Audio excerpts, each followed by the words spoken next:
একটা উদাহরণ দিয়ে শেষ করি যে আমার নবীর আদর্শ কত সুন্দর আদর্শ। আজকে যাবেন আইজের থেকে শুরু করে একজন পুলিশ অফিসারের কাছে বলবেন যে আইন শৃঙ্খলা বাহিনীর অবস্থা খারাপ কেন, আইন শৃঙ্খলা খারাপ কেন?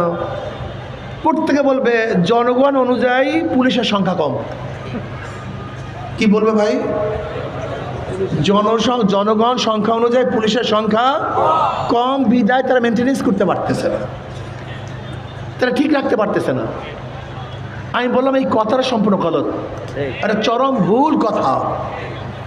তার উদাহরণ, আচ্ছা বলেন তো, আমাদের দেশের হাজারো মাজলিস, হাজারো জনসভা, মাত্র কয়েকজন লোক কিন্তু দেখি চেয়ার নিয়ে মারামারি, কাটাকাটি, কে সামনে বসবে, কে পিছনে বসবে, কাকে বসতে দেওয়া হলো না, পুরো চেয়ার ভাঙ্গিয়া চেয়ার চুরমার করে, এরকম নাই ভাই?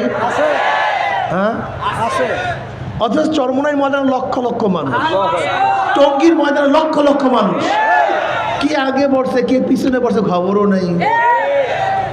আচ্ছা বলেন তো, যে সংখ্যার কারণেই পরিবেশ নষ্ট হয়, তা চরমোনাই ময়দানে পরিবেশ নষ্ট হলো না কেন? ওই তবলিগের টঙ্গীর ময়দান নষ্ট হলো না কেন? আজকে এই মাজলিসের পরিবেশ নষ্ট হলো না কেন?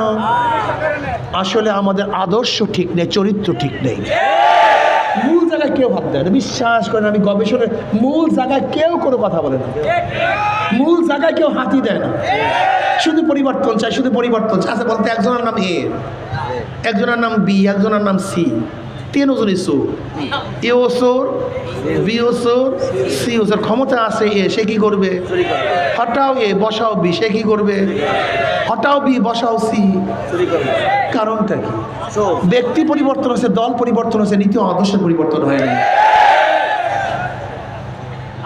এই তোমরা শুধু এ বি সি পরিবর্তন করিয়া দেশ শাসন করতে চাও, বোকারাম চৌধুরী, মাথার মধ্যে ঘিলি ঢুলো আছে। তুমি কি দেখো না এখন হাত, চাঁদার হাত পরিবর্তন হচ্ছে, চাঁদার করে পরিবর্তন নাই। ধর্ষক ব্যক্তি পরিবর্তন হচ্ছে, ধর্ষণের কোনো পরিবর্তন, খুনের হাত পরিবর্তন হচ্ছে, খুনের কোনো পরিবর্তন নেই। কি